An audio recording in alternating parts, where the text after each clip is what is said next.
Every problem of inaction is ultimately a problem of emotion. You procrastinate not because you don't know what to do, but because you don't feel like doing it.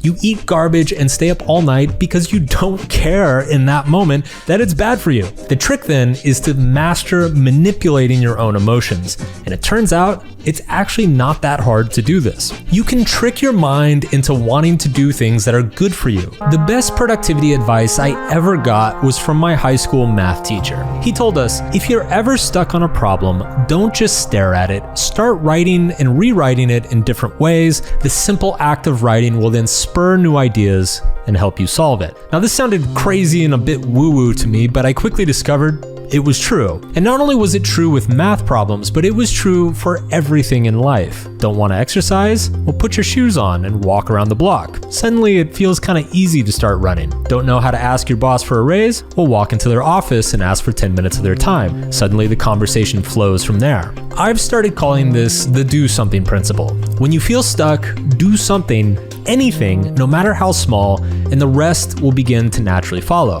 The do something principle works because it turns out that action is not the result of motivation, but actually the cause of motivation. Now, in regards to the action that you specifically want to take, ask yourself, what are the simplest and smallest actions that you can take today that will move you towards your goal? This can be as small and simple as opening up a Word document and writing the title of the book that you've always dreamed of writing. It can be as simple as texting an old friend and asking them how they're doing. Start with something so small that the snowball can't help but get going. Joanne didn't sell all of her goods. In fact, she didn't even start looking for pop-up shop locations before our time together ended. The Joanne from a couple months ago would have considered this a failure.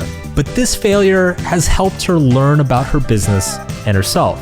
It helped her establish the connections with artists that she's going to need, and perhaps most importantly, it helped her get started.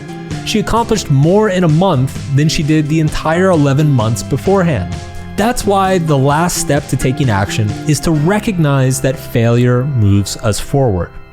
I have failed. Like I told you, I was going to sell everything very confidently, and I didn't. Yeah. And of course it sucked, but I was surprised at what I learned. I took the lesson as a learning more than like, oh my gosh, I failed. I didn't do the thing I said I would. And this is why I always tell people the point of your goals are not actually your goals. I mean, sure, it's cool to lose 20 pounds or take an extra vacation or buy a house. These are good things to work towards, don't get me wrong. But don't mix it up. It's not the thing you're chasing that makes you feel good. It's the chasing itself. It's taking action. It's the movement between point A and point B. If you could go back and speak to Joanne from before all this, what would you tell her? I would say just go for it, just do it. It's not that big of a deal. It's really not. And just by doing anything, you learn something.